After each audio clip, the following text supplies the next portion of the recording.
Hello, Mike and Chuck. Thanks for having me on the show again.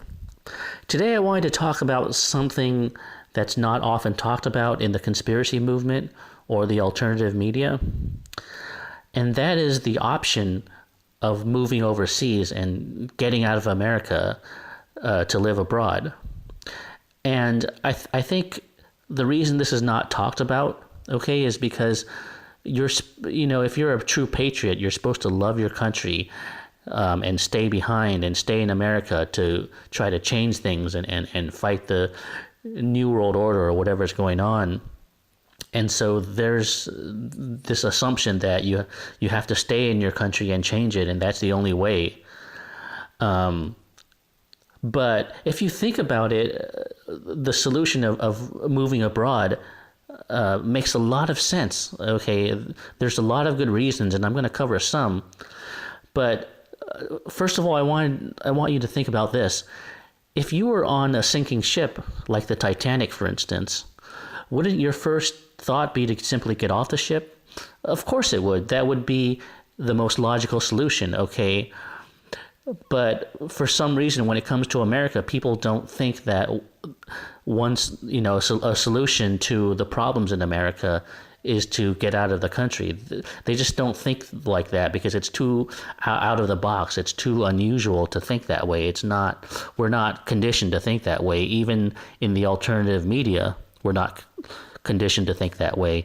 So most people just never consider it, okay? And I want people to consider this as a valid option because it makes a lot of sense, okay?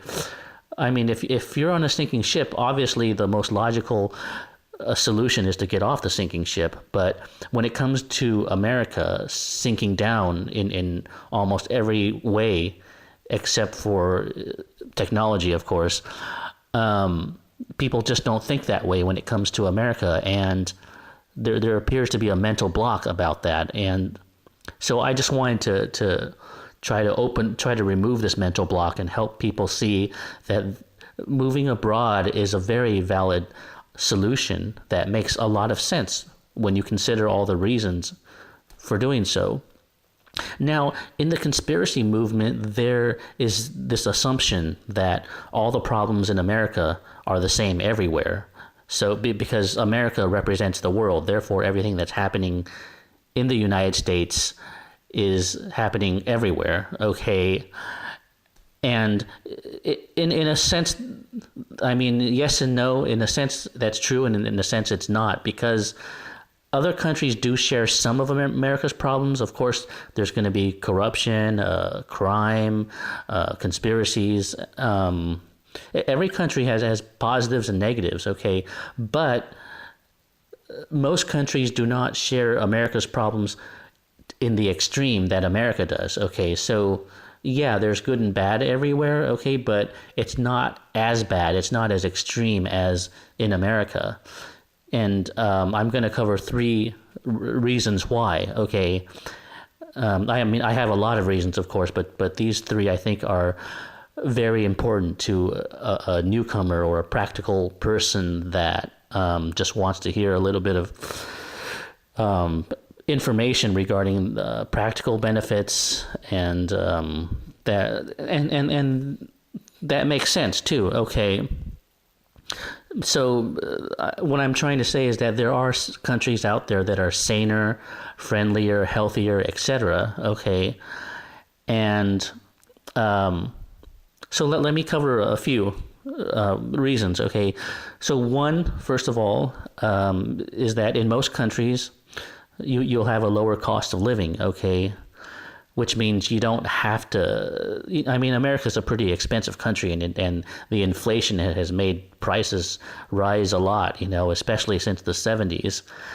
And so you have to work a lot, and there's no freedom or free time to enjoy things in America. But in most countries, the cost of living is a lot lower. Things are more affordable. Right now, I'm in Taiwan, and I can get a very good meal here for like $3, and there's no tax or tip, for example. Okay, so a lot of things are less expensive overseas, so you don't have this financial burden that you do in America. And it means you can survive on less money and have more freedom and free time. And here's an interesting thing that most Americans don't know or aren't aware of, which is that in other countries, most people do not mortgage their house, okay, like in America. In America, most houses are probably mortgaged, okay. At probably more than half the houses in America are mortgaged, which means most people are debt slaves. They have to pay this mortgage, and it keeps them in debt for many years. It essentially makes them a debt slave. But in most countries, the houses are paid off, okay? So people are not debt slaves to the extreme that Americans are, okay? I mean, in most countries, houses are obviously going to be smaller, okay? And maybe not as nice and comfortable as American houses are, but most houses are not mortgaged, so people don't have as much of a financial burden and are not debt slaves the way Americans are. And that's a very interesting difference, and it's too bad that the mainstream media doesn't talk about this kind of thing. Okay, so cost of living is lower. That's one benefit, okay? And also healthcare is a lot more affordable in other countries. It doesn't bankrupt you like in America. And if you look up the statistics, America is actually number one when it comes to medical bankruptcies. In fact, the number one cause of bankruptcies in America are medical bankruptcies, extreme hospital bills that bankrupt people. And in other countries, you don't usually have that problem because most of the healthcare is subsidized, and in other developed countries, people have national healthcare. So, so everyone's covered, okay? And so it's either very cheap or affordable. And you can see this Michael Moore film about it called Sicko, where he follows a bunch of Americans getting medical services in Cuba that they can't afford in the U.S., and it's like dirt cheap over there. So yeah, that's another benefit, healthcare. And another benefit I wanted to talk about is physical health itself. Okay, in other countries, okay, not all countries, but there are some countries where the food is very healthy and a lot more natural, and that's why in other countries you don't have the obesity problem that you do in America. For example, if you go to Asia or Europe, you'll see that people are a lot thinner than in America and healthier looking. And one reason is because their food is a lot more natural. It doesn't have so many artificial ingredients as American food does, okay? And so that's an important benefit. I mean, most Americans will tell you that. I mean, most American travelers will tell you that when they go to Europe, for example, they can eat a lot more snacks and food, and they don't gain as much weight from it as they do in America. So a lot of American travelers will tell you that. That's because in Europe, the food is much more natural and healthy. And you can see that by going there, that people are a lot thinner and not as obese as in America. Okay. And you can see that in Asia, of course, where people are quite skinny, of course. So that's actually a very big weight loss secret. It's a very big secret in the weight loss industry that the American weight loss industry is not going to tell you about, which is that if you want to lose weight, you can go overseas and you will probably lose a lot of weight over time because the food is a lot more natural and not as overloaded with artificial ingredients. So that is a big weight loss secret that Americans are not being told because nobody would make money from telling people that. I mean, there are no weight loss. I mean, the weight loss and nutrition industry would not profit if they told people to go overseas and eat foreign food to lose weight, I mean, I don't know what's in American food, but ever since the 1980s, obesity has skyrocketed, and something has changed about the food in America. And so, it's definitely not healthy because America leads the world in obesity and cancer and heart disease and diabetes, etc. and there is something going wrong, definitely going on with the health in America. Okay. So yeah, that's another major reason or benefit of going overseas is the health, is your physical health. Other countries are a lot healthier. So, these are really practical reasons. You can see that that it's not true that everywhere is the same as America. I mean, there are differences. And these are some important differences that I'm highlighting. Another reason that other countries have better health is because the public transportation is a lot better in most countries, like in European countries or Asian countries. The public transportation is a lot more extensive and covers a lot more regions. So a person does not need a car to get around, okay? Like they would in America. In America, unless you live in New York City or something, you definitely need a car to get around. Especially if you're in the suburbs. I mean, you cannot function or go anywhere in the suburbs unless you have a car, okay? But that's not true in European countries. If you lived in Europe, even if you were in the suburbs, you could still take the bus or some type of public transportation, because the public transportation is very extensive and covers everywhere, so that you don't need a car in most other countries. A car is like a luxury item. It's not a necessity, okay? So what this means is that when you can take public transportation, you can walk more, and then that gives you more exercise. And another benefit is, when you take public transportation, you can meet people more and talk to people and socialize with strangers. So, that's another benefit of public transportation. You get to go out there and meet people rather than being isolated in a car. Okay. And that brings me to the last benefit I want to talk about, which is the social benefit.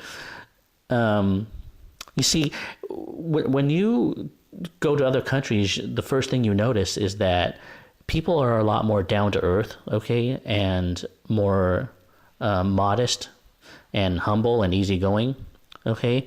That's the very first thing you notice, and then when you do, you realize that Americans are the most arrogant people, okay, in the world, okay. Because in America, we're conditioned to be self-absorbed, to be self-centered, to be very egotistical, because America is a very competitive country. So, people have they develop this big ego, and they compete with each other, and they try to tear each other down. And so when you grow up in America, you constantly have to struggle with things like self-confidence, self-esteem, okay, because something is always trying to tear you down. And so you have to constantly fight and struggle to build self-confidence or self-esteem. But you don't have to do that in most other countries because people are more down to earth and humble, and so they don't try to tear you down like they do in America. So you don't have to struggle with things like confidence or self-esteem or something like that. So it's a lot better, for your psychological health or your mental health too. And it also means that people are easier to get along with, and the friendships are going to be truer. The friendships are going to be a lot truer too, because people who are down to earth, when you make friends with people who are down to earth, the friendship feels more true, more genuine, because they are more genuine. Okay, in contrast, when you make friends with someone who's more artificial or fake, okay, the friendship is going to feel more artificial and fake, because they're fake people, and you've got to be kind of fake to be on their wavelength. And so the whole the friendship thing is kind of fake too. So I would say that most friendships in America are more like acquaintances or hangout buddies, because people don't really connect with others. There's not a natural feeling of social connection with other people in America. Okay. there's a feeling of disconnection, like everyone is isolated, and there's no feeling of camaraderie with other people. Okay, and so in that sense, America is kind of probably the loneliest country in the world. Period. I mean, it's got to be the loneliest country because people are so self-absorbed and paranoid in America that they don't really connect with other people. They'd rather connect with their dogs, for example. And I think it's kind of weird that in America, people like dogs. I mean, most people like dogs more than they like other people. I think that's a bit upside down. People should like other people more, but instead they're kind of paranoid toward other people and distant. And they just don't really connect with other people. There's no camaraderie. There's no closeness. Even families in America are not very close. Okay, they seem kind of more like a group. A typical family in America seems more like a group of friends than a real close-knit family. Like, I mean, they're not as close as families in Asia or South America, for example. Okay, so and that's why, in Asia, parents don't tell their children when they're 18 or 20 that they should go out and be independent or something, or move out. I mean, there's not that expectation.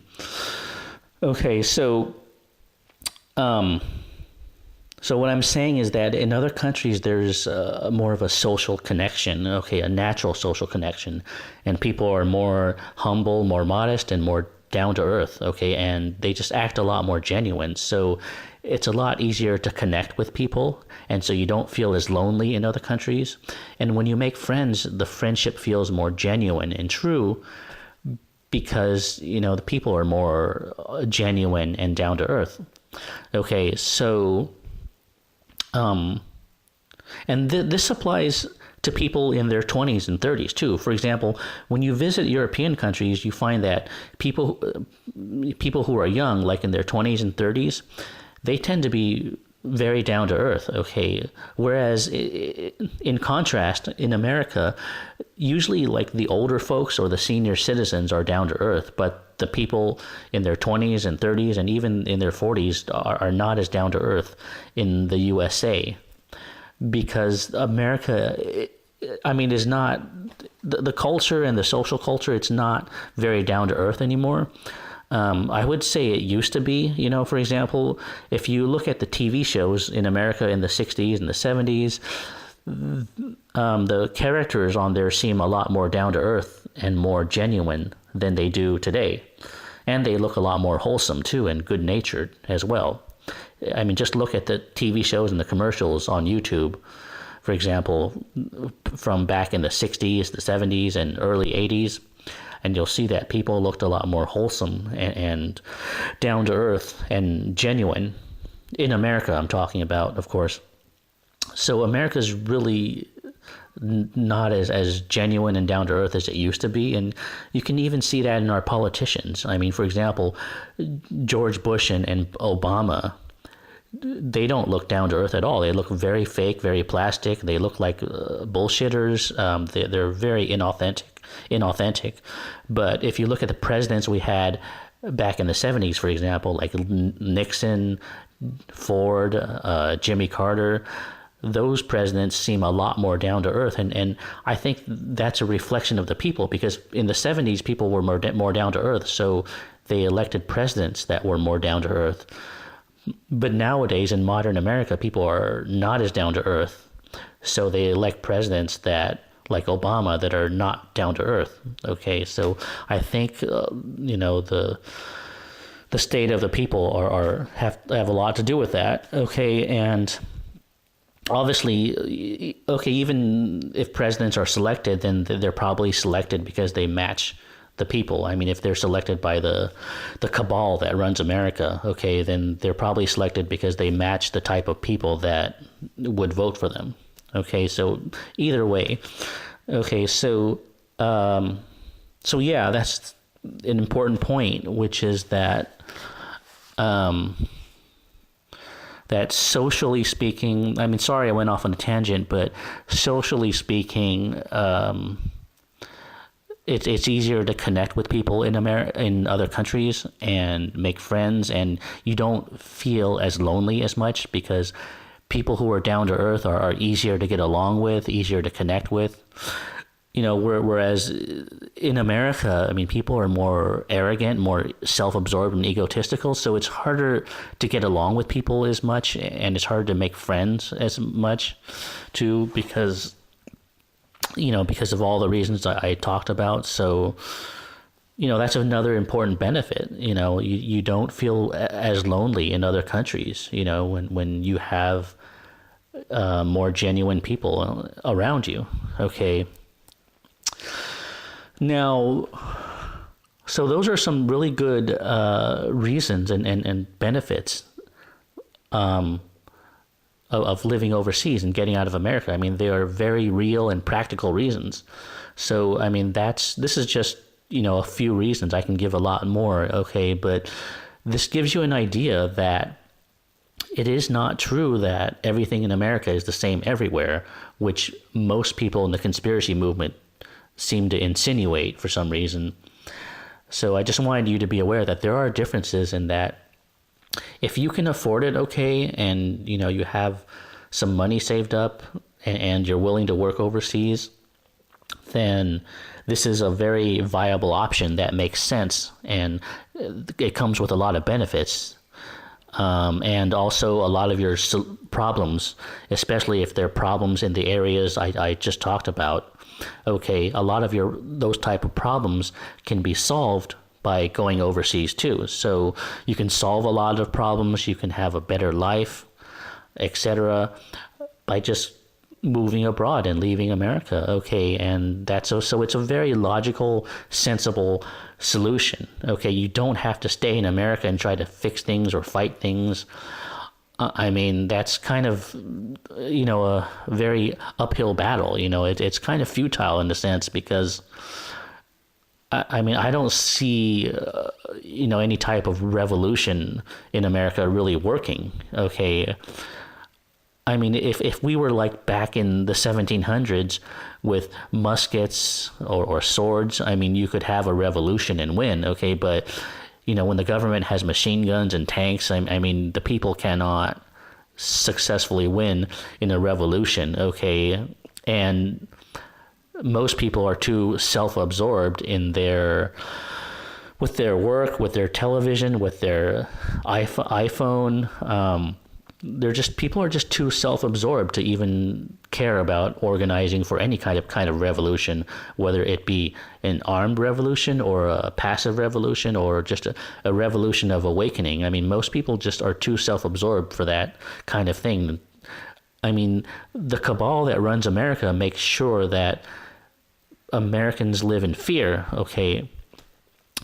And when everyone lives in fear and they're separated and isolated and self-absorbed, they're not going to organize for any type of revolution. So I just don't see that happening, okay, at this point. So, rather than trying to stay behind in America and fight a losing battle, why not just get off the sinking ship? You can vote with your feet. And think about this, okay? It's a lot easier to change your location and to go to a country or a culture that has more of what you want and will have more freedom and make you happy. It's a lot easier to just buy a plane ticket and leave, okay, to another country than it is to try to change an entire society or power structure, okay? I mean, there's no comparison, okay? It's much easier to buy a plane ticket than to change everything in America. I mean, that's very obvious and self-explanatory. Anyone can tell you that, okay? So when you think about it, it just makes a lot of sense, You can't really change the government or the society or the New World Order or the cabal that runs America. You can't change it. You can't touch them. So, but you can buy a plane ticket and go to a country that's saner, healthier, and friendlier. And there are a lot of foreign countries that you can do that in, and some that I would suggest. Actually, the most popular countries that Americans are moving to now. Actually, did you know that statistics show that about 6 million Americans live overseas now, which is quite a lot. And that number is growing every year. So a lot of people are realizing the benefits of living abroad now. And 6 million Americans overseas is quite a bit. But of course, that doesn't get much coverage. But anyways, a lot of hotspots that a lot of Americans are moving to now are, I would say, South America, the Philippines, Asia, perhaps China too, and of course, European countries. I would recommend trying out European countries first because they're a lot safer, okay? I like Russia too. It's a lot of fun and people are very passionate and very open and very authentic there. But the problem with Russia is that it has a very high crime rate. So it's not a very safe country to live in. So I would not recommend living in Russia. I mean, it's a great place to vacation, okay, and travel in and have fun in, but it's not a very good place to live in long term because there's a very high crime rate there. So I would try Eastern Europe, Southern Europe, and maybe Western Europe. But Western Europe is more expensive, so I would try Eastern Europe first because the cost of living is a lot cheaper there. And I would consider the countries in Latin America, like Brazil or Costa Rica, for example. Because cost of living is very low there and people are very open and very fun and easy to get to know. And also another hotspot is the Philippines. A lot of Americans are retiring there because there's no language barrier in the Philippines because most people speak, at least basic English in the Philippines. So there's not a language barrier issue in the Philippines as there would in other countries where people don't speak English as much. So that's another hot spot that Americans like to retire to or move to. You could consider maybe Japan too, but of course that's a very expensive country to live in, or China. And China's a big country, so you'll hear a lot of mixed things about it, of course. So yeah, those are the hotspots I would recommend would be Eastern Europe, Southern Europe, South America, Philippines, maybe Thailand too. Thailand's a great place, but there's going to be a language barrier in Thailand. And possibly China. I haven't been to China yet, but I've heard a lot of mixed things about it, so it's just something you'd have to try out or something. And I guess I wanted to close by saying one more thing, which is that one reason why it's easier to meet people in countries, in like European countries, than in America is because there's a fundamental difference in mentality. You see, Americans are attracted to familiarity. They like people and things that they know and that are familiar to them. Okay, they don't like people that they don't know very much. Okay, they're not attracted to novelty. They're attracted to familiarity. Okay, in most Americans, are like that fundamentally. Okay, but over in Europe, for example, and in Russia and in South America, it's the opposite. People are very attracted to novelty. They're very open-minded. So what that means is they'll be very open to meeting new people and to making new friends and to talking to strangers. So that's a very fundamental difference. It's a very core key difference between the people in Europe and the people in America. Okay, and that's why it's so much easier to meet people and have a better social life in Europe than it is in America, because again, Americans are attracted to familiarity. They like people and things that they know. Okay, they do not like people who are unfamiliar or things. Okay, they like a set familiar routine. Okay, in life, with people, and even with consumer products. They like things that are familiar, okay? They're not as likely to try new things or to meet new people. But over in Europe, in European countries, people tend to be more open-minded, okay?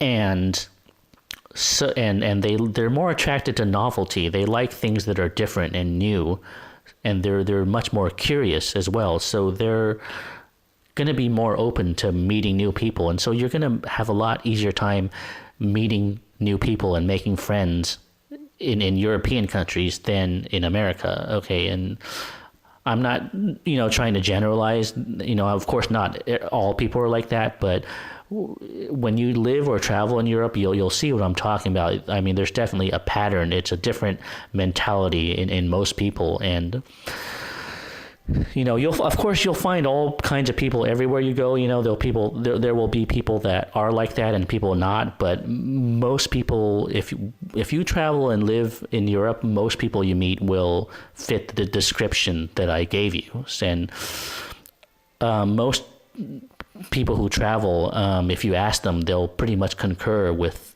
what I just told you. If you ask them to be honest and tell you, and have them listen to what I said in this broadcast, most travelers, if not all, will pretty much agree. Especially if they're honest and very aware and observant, they'll pretty much tell you that. Now the thing is, if you're in a social culture that's not down to earth, but very artificial and superficial and inauthentic, okay, then what that means is, unless you're an artificial fake person yourself, you're not going to fit in. You're not going to be in your element, okay? What this means is that if you're very down to earth, very authentic and very genuine, you're not going to fit in modern American social culture, okay? Because modern American social culture is not authentic or down to earth. It's all about putting on a front, putting on a facade. It's all about hype, illusion, acting like a poser, okay? And so people that are very down to earth tend to feel like a misfit. They tend to suffer in America. They tend to feel like they don't belong, okay? So, and that's not good for your mental health, of course. Okay, so that's a key point here, is that if you're a very down-to-earth, genuine person, okay, you're probably not gonna fit into American culture, at least not the modern one, okay? And, especially, in like really superficial cultures like LA or New York or something like that, okay? Especially the big city America, okay? Which, is very artificial.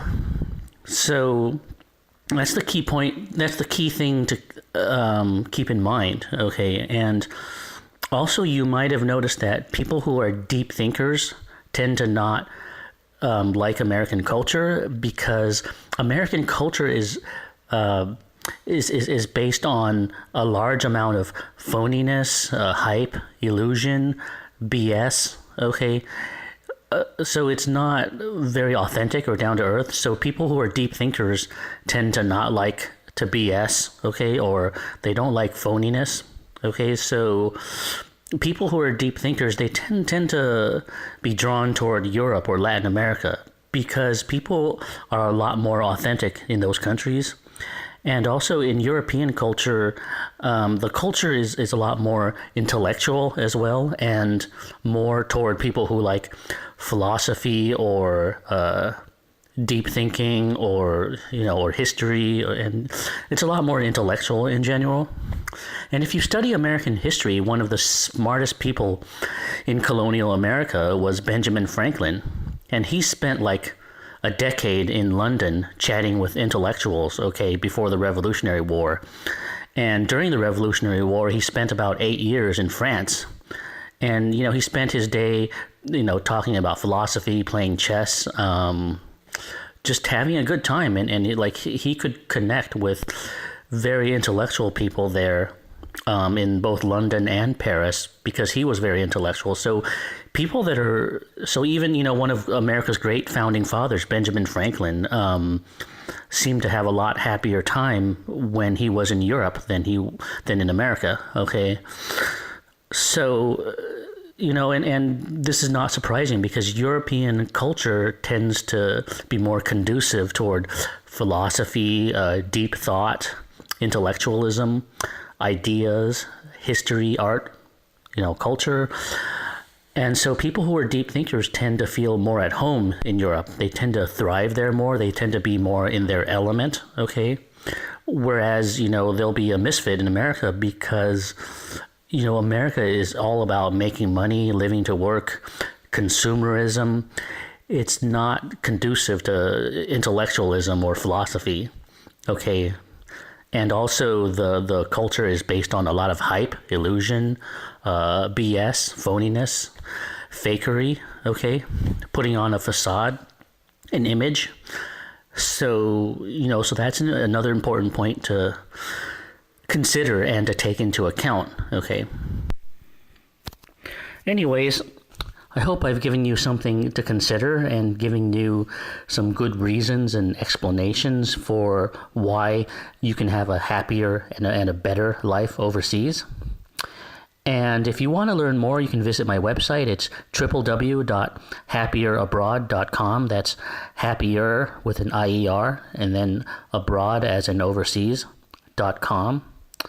And I have a lot more information there about how and why you can have a better life overseas and why you can solve many of your problems by going overseas as well.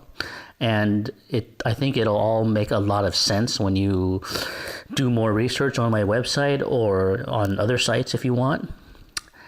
Anyways, thanks for listening, and hope I've planted some seeds out there, and take care and have a great day. Bye.